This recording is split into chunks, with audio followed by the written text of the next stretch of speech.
A lot of us grew up with so much shame about our identities. And imagine what we could do if that shame got replaced, if it was gone. Like, what could we do with all that space that's now there?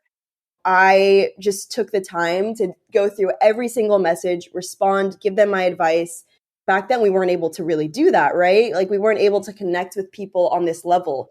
And so now that we are, it's like we are quite literally changing people's lives. And I mean, people change my own life, right? Like, they tell me their story and I listen and I learn from that as well. So at the end of the day, stories are the best thing we can give each other. Hey, I'm Julie Novak from the Future Perfect Project. And I'm Sonyamia Blanco from I'm Feeling Queer Today. And you're entering a world gone good.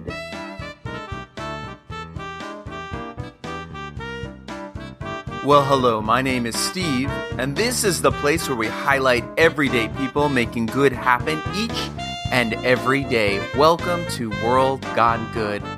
Are you following us on social media, you stalker? Are you? You can find us on Instagram and Facebook at World Gone Good Podcast. Give us a like or a click or a nod or send me some wine. No box wine. Don't be cheap. Do better. And keep the good times rolling. We'll happily follow you back if you are not a bot. What the hell? I'm in a good mood. We'll follow you back even if you are a bot because bots need love too.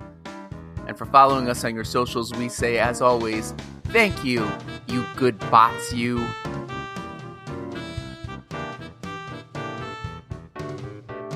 Today we are getting our artivism on. Isn't that a great word? You take art and activism, you put a Reese's peanut butter cup spin on them, and you come up with artivism. But before I go any further of what artivism is or what this is about, take a listen to this.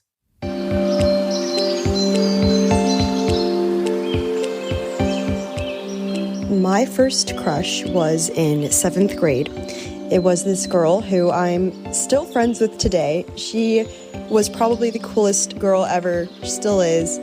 I was making new friends in middle school, and when I met her, there was just something different. I didn't feel the same way about her. I had memorized her perfume, her scent.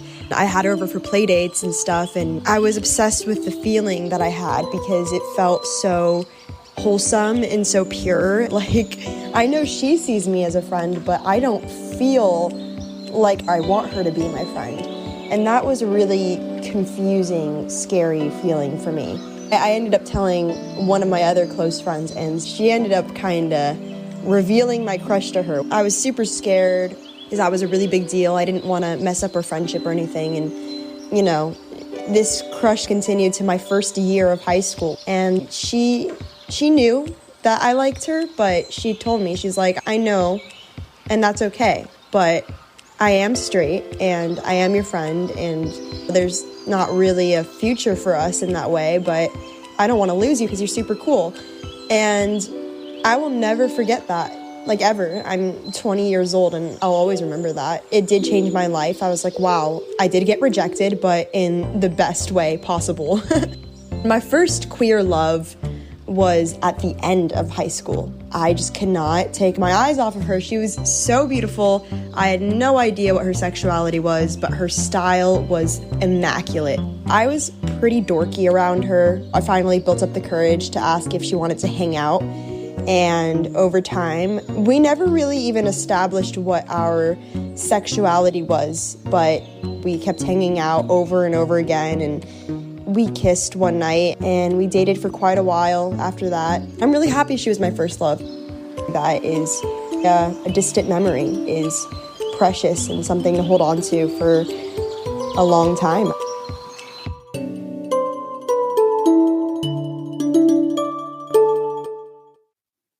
What you just heard was one of the many amazing pieces of art and artivism that has come from the Future Perfect Project. What is the Future Perfect Project, you ask? Great question.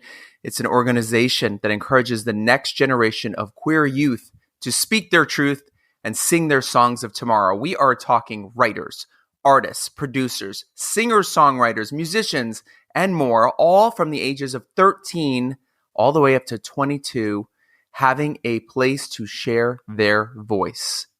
It's so amazing to me that we live in a time where we can not only express how we feel, but we can press a few buttons and connect with the world and share it. And a lot of people don't always do it in a good way, but here at World Gone Good, we do it in a good way. I promise. So I think that's a pretty cool thing that is happening here. And I wanted to dive in deeper with these amazing producers and their voices of tomorrow, specifically with two of them.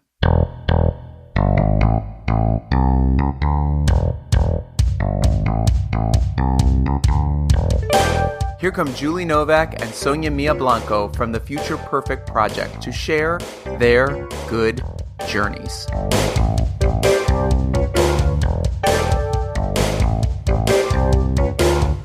Well, we are here. We are queer. And that's it. We'll just wrap the show right there. That's the good of it. We're done. And scene. Yeah. And done. So this is a really interesting time we are living in because Julie and I share a generational thing together. We're both in our 50s. Sonyamia, you're a hair younger than us. What did you just turn? 21? I'm 21, yes. Atta girl. What would you do for your 21st birthday? I went out with some friends. One was more of a chill night, and then the next night was a little like I turned 21 kind of vibe. Okay. Debauchery. My famous 21 story is I turned 21 and it was January and we had just gone back to college, I guess spring semester. And we come off the winter break and I had this favorite sweater and I don't know what happened, but I came home shirtless that night. And to this day, I don't know it's 30 years later plus. I don't know where that sweater is. And sometimes I'll see photos of myself as a younger person in that sweater. I'm like, God, I love that sweater. I hope you find it. Yeah. Do you think there could be like a podcast though of like, you know, they always do this crime podcast. Why can't my sweater for my 21st birthday be a podcast? Right. Searching for it and trying to find the thrift store that it probably ended up in. Yeah. I think whatever's meant to come back will. I have just a crazy story about I lost one of my favorite rings. And I mean, it's a very like rare kind of, not rare, but it's not a very common ring to see. And I lost it. And I swear a few years later, I go to another country and I find that exact ring inside a toilet. What? And I every time I tell this story, everyone's like, that's insane. I'm like, no, like I swear the Matrix glitches sometimes or something because that story was just way too crazy to explain. I still don't know how to explain it today. Oh my God. That's amazing. Amazing. Like I have like a really brief one that lasted about 5 minutes where I was in Puerto Rico. I wear glasses. I was in the ocean. I dove into a wave. My sunglasses were immediately ripped off my face. And I was like, oh my God, those are gone forever. And then like 5 minutes later, I found them washed up on the shore. I mean, maybe that's kind of like an anticlimactic story, but it was pretty incredible to me because the seas were roaring, folks. It was like riptide out there. Well, and I was like, that's amazing. Staying on the water theme of toilets and waves. No, and I've had this. I'll tell you why I say that is because my friend passed away, a very dear friend of mine, and she had a running joke. She's one of those people who always said, you know, if I had a dime for every time, it just became if I had a dime. And she would say it at like she'd always land at like the most perfect moment when somebody would say something, almost like that's what she said. And if I had a dime for every ring I found in a toilet. And so I'd be a rich lady. And the day after she passed away, I went to swim at the pool. The pool was completely open, which was unheard of at the time I went in the morning. And I'm swimming down the lane. And there's a dime at the bottom of the pool. And I went down and found that dime. And I went, holy shit, this is so fucking cool. And then 2 weeks later, I was talking about her to someone.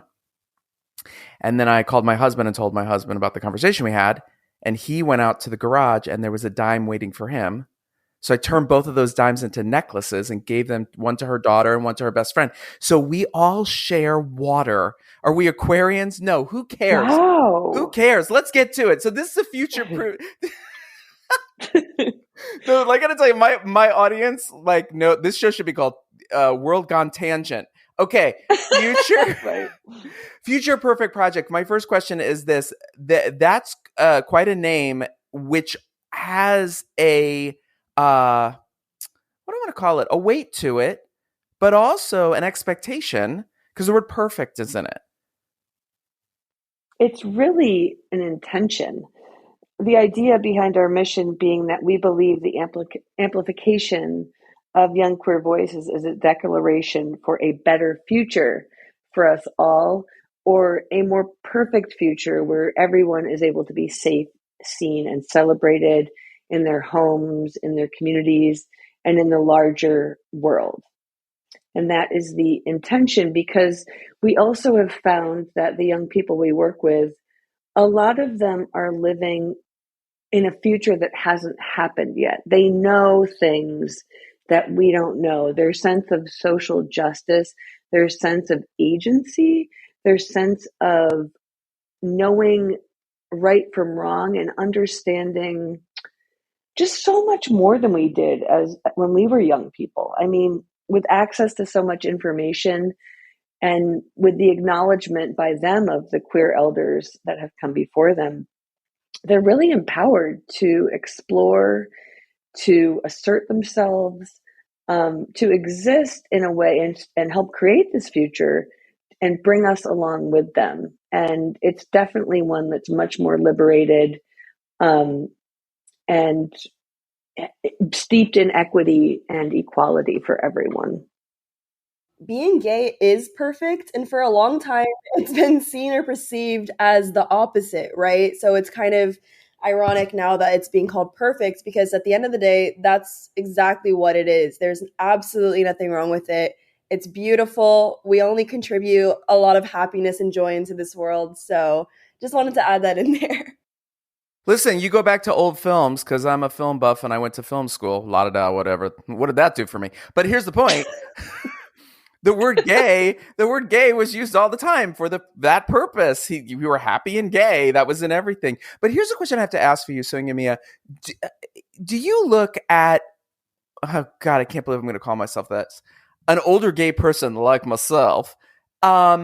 Do you look at us like we're dinosaurs? You can be honest. Do you look at us like we're out of touch? Are we in touch? How do you see it?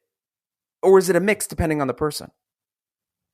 I feel like I've been so privileged to learn from older generations, and I mean, people in my family who are really close to me, I just found out last year are not straight, and that was super eye-opening for me, because I was like, whoa, like if only you told me that when I was like really young, going through an identity crisis. But you know what?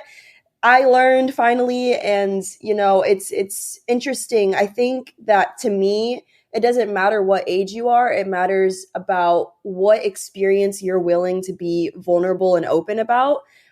Because to me, I think those are very enriching experiences for me. So I love that you say that, because I always talk about that as like, we can always learn, and that's part of the amazing time we're living in, is we're getting information so quickly that we're being asked to process it in brains. Because when Julie and I were younger, it didn't happen this quickly, but it was happening that quickly. We just weren't hearing about it that quickly. So Julie, your life experience, my life experience, the time we grew up, how is that informing how you work in this organization now? Oh, it informs everything for me, because when I was 13 and coming up in a small town in Ohio and I realized I was gay, my immediate thought was, I think I'm going to have to kill myself, because it is going to be impossible for me to do this, because there was not a single person that I knew that I could connect with about this. And the things that I was seeing in the media at the time, watching an episode of Donahue when I was in like 6th grade, and it was an episode about the lesbians and Wait, hold on. Sonyamia, Donahue was the Kelly Clarkson show or the Drew Barrymore show of the time. Okay, continue. Yeah. So watching an episode of Donahue, and there was an episode about the lesbians, and the audience was saying things like, why do you have to flaunt it? Or you shouldn't be around children. You're a teacher. Like all these things of like, okay, know that I can't do that. Or, the stereotypes like that were happening. So I also, at that 13-year-old experience, I had a crush on someone who I totally thought was like with me. And then when I realized they weren't, I was like, God, this is like, so it was very crushing. There was no visibility, there was no support. And, I made it through that, obviously. I made it through. I was able to find support as I got much older. But for me to be this 51-year-old now who remembers my 16-year-old self in my English class, like having an anxiety attack because I just felt like I don't know who I am, I don't know where I belong. I never thought I would be working at an organization with the co-founder of the Trevor Project, doing things to let people know, to let queer people know that they have a place where they can be seen, supported, and encouraged to express really whatever they need to, and to see adults working in this organization that are queer that have these big, beautiful lives. I mean, it's just growing up in that lonely space. I would never want a young queer person to think that they should give up. And Sonyamia talks so much about this. Sonyamia's work on the podcast is really a lot about mental health. And for me, dealing with my own mental health crisis, from the time 13 on up until, my late 20s, like, and a lot of it around being closeted. I mean, there wasn't really a lot of support, and it's common, as we know, the rate of suicide among queer youth can be up to 4 times higher than other teenagers. So it's so important for me to bring those two experiences in and, encourage, help Sonyamia, who wants to talk about this stuff too, amplify her voice in a much larger place than just, with friends or it's just like, it's everything. Sonyamia, let me ask you this. I mean, you have in your hand a device, I do, Julie does, everyone listening, like a supercomputer that when I was a kid did not exist. And you have the ability to put out this voice, your voice, tell your stories with a couple, I mean, it's a little more in depth than this, but a couple clicks of the button, right? As compared to waiting for someone else to give you permission. Right. Has it always been like, yeah, I can do that kind of thing? Or did you have a coming out of your own? Well, what's interesting is that I was born in 2002, and 2002 was a crazy year, right? Because I mean, our generation grew up when technology wasn't what it is right now, right? I mean, like, I watched Charlie Bit My Finger on YouTube, and I was like, oh my God, nobody watched that like 50 times because like it's new and it's technology. It's like, what is this?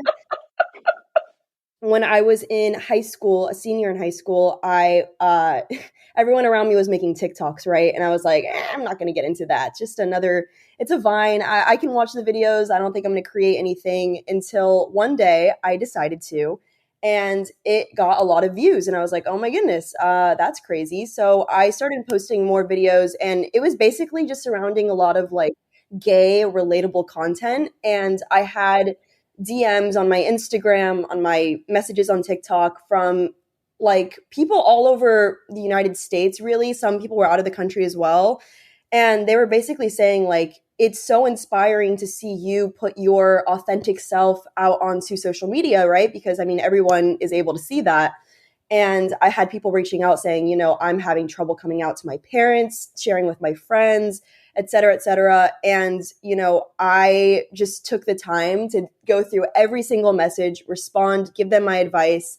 And that's another beautiful thing because, back then we weren't able to really do that, right? Like we weren't able to connect with people on this level. And so now that we are, it's like we are quite literally changing people's lives. And people change my own life, right? Like they tell me their story and I listen and I learn from that as well. So at the end of the day, stories are the best thing we can give each other. I love that. And that is what the Future Perfect Project does. You guys, I'm quoting right here. Amplified, animated, and affirmed. You broadcast the messages of queer youth in their own words through original animated shorts, music albums, and original creative writing and poetry. And there's a podcast element of your own there. Julie, how and where does the average teen, I know there's an age, I think it's like 16 to 22, I read, or is it younger than that? No, we go younger, depending. Like we have worked with youth from the age of 12 to the age of 24. We peak out at the age of 24. The podcast, there is a 13-year-old voice in the podcast, but that person was not a part of the actual podcast cohort. We had, I think 16 was the youngest and 24 was the oldest. Are they finding you online and connecting with you online and in person? I'll tell you our story is that, facilitation in person was our bread and butter at the beginning. We were traveling freely to different either, queer community centers or schools with GSAs that wanted to bring us in. We do all of our stuff for free. So we would come and we would do a residency, whether it was a weekend or 5 days, like 3 hours a day at the school or something like that. And we would teach a workshop. And at the end of it, we have writing prompts. A lot of our stuff is true storytelling centered. So we would come in and do, in-person workshop and writing and get to know everyone and they get to start sharing things. And then at the end of the week, Ryan Amador, the co-founder, and Celeste would work with the young people to try to create a song. That was like one of the things that we started off doing. That was the result of these workshops. And in 2019, we had this idea of, in our travels, documenting them through audio to create a podcast.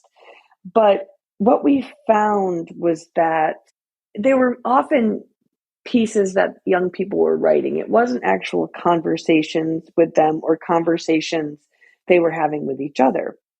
So we kind of that fell off the radar for us, and we continued to travel. Obviously, the pandemic happened and we had to completely pivot because we're not traveling anymore. We're not going to them. How do we bring them to us? So there were youth that participated in person workshops, and we emailed the school. We emailed maybe the club advisor, the adult who was in charge, and we were able to have those people reach out to the young people and say, hey, remember this group? They're actually starting now a completely online version of what they do. And anybody can join from anywhere, and it's free. And it became the most amazing space where we got a chance to get to know young people just on a deeper level. We ended up noticing through these online writing workshops we do called Writer's Room that there were people that came every time. And I don't know if it was me or if it was me and Ryan, but I was like, what we should be doing? We should be recording, their life story, their experiences. And out of that, maybe we can make like a 1 or 2 minute animation, because now we couldn't do performances in person. So we were like, what can we create that brings these stories to life? So we started doing animations during the pandemic, as well as other online programs. The animations are just amazing collection that we put together in a show called Queer Youth Animated that people can watch on YouTube. There's about 22 episodes, again, all over the United States, including someone in Chile and someone in Mexico. So much of it is available online. The writer's room that we do is bi-monthly. Anyone can come. And a quick question here, because it's going to come up, because it's coming up so much across the United States. How are parents involved? Are they involved? Yeah, great question.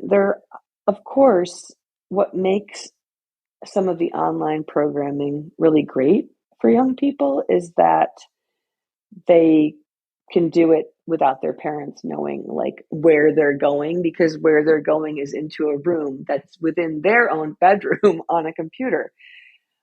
Sometimes young people can't speak out loud and they'll just text us in the Zoom chats because they're not totally safe and not feeling comfortable.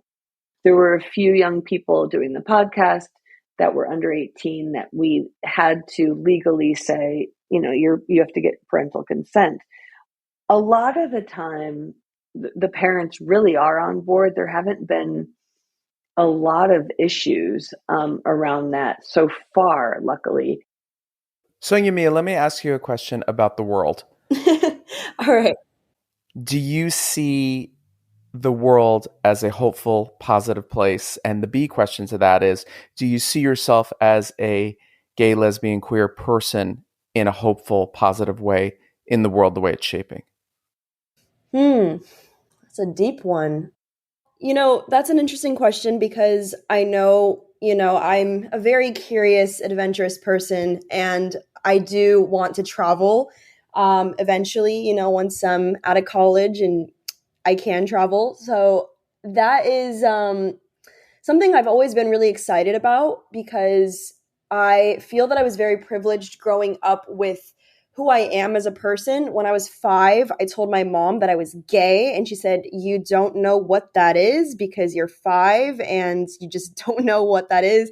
And I was like, okay, well, I think I do, but and so as I got older, high school came around and I told her, I was like, I think I'm still into women. I think I'm certain by that. And she's like, okay. And so she sat down with me and she's like, I think I've always known that you grew up a complete tomboy. I mean, you've always had celebrity crushes on like women. It's never really been about guys. You've never come home and told me about a guy crush or whatever. So she was very like understanding to that. And then I was kind of nervous to tell my dad. And then I found out that my dad is actually able to relate a lot more than my own mother. And I was like, okay, that's cool.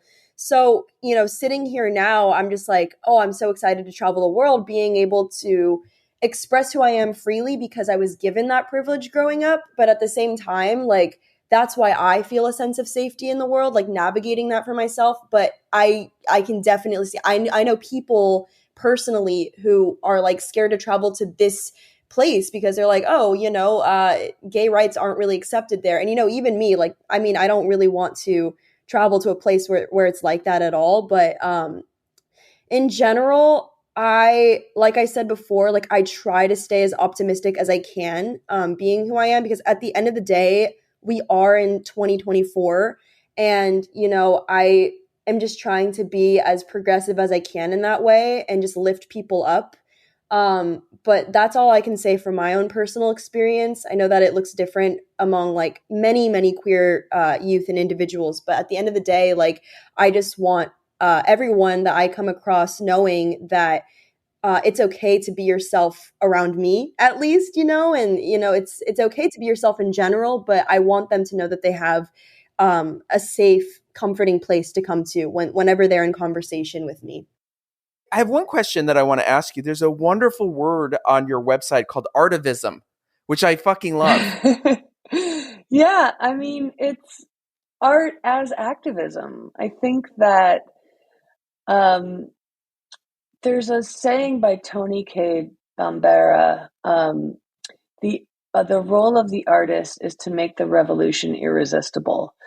And I think that creating art and sharing the beauty from the heart, sharing the visions that you have for a better world through art can be so inspiring to people.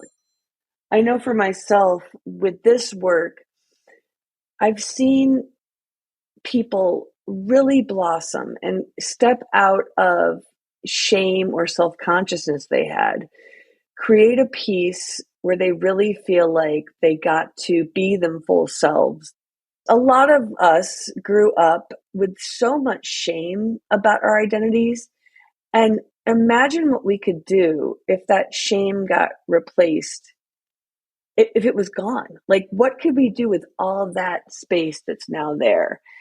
We can do things to change the world. We can join movements. We can, like Sonyamia, we can start posting about our experiences and helping other queer youth. The method of which we encourage people to share is speaking from the I. And when you're able to do that, there's so much resonance because at least one person in that sea of people is going to say, me too. Like, yes, I've been there. Or see you in a way maybe you didn't see yourself. Like, you tell a story, you're kind of embarrassed, and I say, you were so brave at that point. Do you realize like how incredible you are? And then it's just like, oh, I'm a powerful person. Like, we had someone in the podcast, for example, Frankie, who signed up to be in the podcast just as like an audio editor and producer, and ended up making some of the most beautiful pieces and sharing some of the most personal, deep revelations about themselves on the podcast. And it was cool going through some of the feedback that the youth left, because a lot of them were like, I realized I have something to say, or I realized I can pursue my goal of wanting to be an audio producer, and then I can create stories. And so all those things can be put into the world, just like World Gone Good podcast. I mean, you're doing something through a medium of art that is looking to change minds and hearts at least a little bit, maybe to rethink about where there's blind spots, and maybe where people can say that I could do something a little bit different here because now I understand the way my behavior is really affecting people. We close these shows with 3 questions. Don't worry, you know the answers.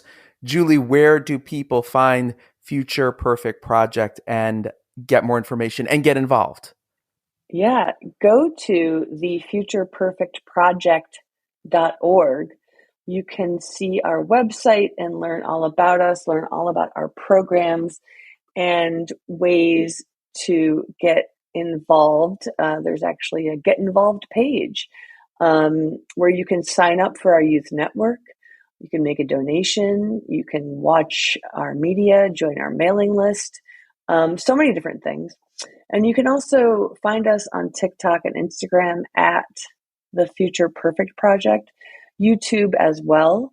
Check out what we're doing because there's so much good stuff there. And the final 2 questions I'm going to ask of both of you. Sonyamia, I'm going to start with you. So Julie, you get to think about this first. Here's the question. Who inspires you? Ooh, who inspires me? I will always have the same response for this question, and that would be my mom. She is straight, but, growing up, I was a little complicated growing up, and I know that. I mean, I've calmed down a bit now that I'm 21, but I mean, throughout high school and even, some years of college, I've always really battled with mental health challenges and barriers, especially being a queer person and not knowing how to fully navigate that.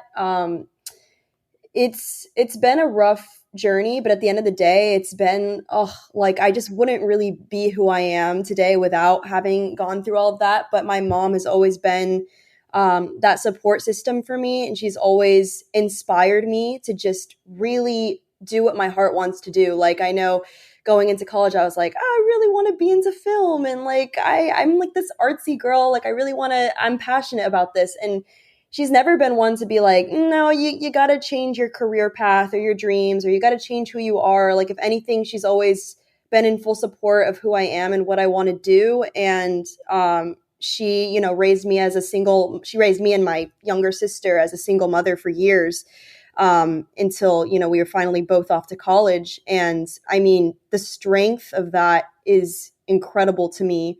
She is never, ever, ever just she's never backed down. She's always been very determined and driven, never went to college, managed to put me and my sister both in there. And she's a complete inspiration to me and, what I want to do for others. I want to support others and, give them my own feedback. She's taught me that, tough love at the end of the day, it's tough, I mean, we're not going to always be easy on the people we love. We got to give them the truth and, our honesty. And at the end of the day, it's all about communication and acceptance. And that is what she has shown me for a very long time. So I hope to be as hardworking, independent, and understanding as she's been throughout my entire life. Julie, who inspires you? The two people who've inspired me the most in the last 15 years or so are two of my best friends in the world. One being my wife, Eva, and the other one being my friend Blake. And with Eva, she inspires me in how she will have an idea, manifest what she wants to happen with it, and then really brings it to fruition. And an example of that is that we did theater together, and we decided to write a collaborative theater piece of monologues with other women in our community. And the stories turned out to be just people revealing what was considered the TMI, the too much information part. And the response after we had those performances was so amazing. It got people talking to each other. It got children talking to their parents about stuff they never talked about. It was this model of sharing and destigmatizing shame. And she said to me, I really think this could become something big. I think that this is something really needed right now. So together we were able to create this nonprofit called TMI Project, which really Eva helmed. And as I've seen her work with TMI Project as the executive director, there's so many ideas that come up, and every single one she finds a way to see through, whereas I might get overwhelmed or discouraged with the way that my personality can work. And when I've done that with my own projects, she's always been able to see me more clearly than I could see myself and say, just try it. And all of the different things I've just tried have turned out to be places where I've really shined. And so I'm so grateful for her. She's just brilliant. And then one of my best friends, Blake, during the pandemic, he started traveling to abandoned spaces and exploring them, and ended up creating this podcast called All American Ruins, where he chronicles his travels. And watching Blake really made me realize that it was possible just to just do it. Don't think about all of the different details. Just do it if you want to do it. And I've gotten so much out of those adventures with him, and we continue to have them. So it's been really great. And the final question to you both. Going to start with you this time, Julie, and Sonyamia, you get to think about it. It's not a question at all. It's just a statement to finish. You can finish it any way you like. Goes like this. Tell me something good. Something good is the transition of seasons. It's really nice to be sitting here in New York in warmer weather, looking at this huge blossoming magnolia tree, and knowing that I'll very shortly be taking a walk with the two loves of my life, Archie and Benji, my sweet little Maltese Shih Tzu, Maltese they call them. I call them shitties, Shih Tzu Maltese dogs, who love me unconditionally. That is such a beautiful thing. They're amazing. I would say take your broken heart, turn it into art, because art, at the end of the day, is an expression of our most internal selves. And I think that there's always room for learning and growing, giving, and accepting love.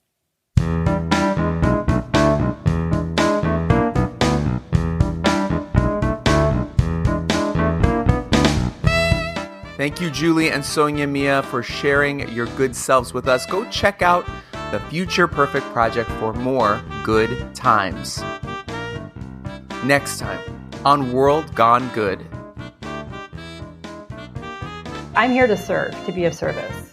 I get really excited and really, I'm like living my dharma. I'm living my purpose when I'm working with somebody and helping them to see who they are. Christy Amdel is a wayfinder, which means exactly what it sounds like. She's here to help us find our way. And she does so from having found her own way. We are talking about connecting with our true selves, letting go of all those negative thoughts, and yes, even some sacred sister circles. I can't wait for you to hear our oh-so-good conversation on our next all-new episode. Until then, be good.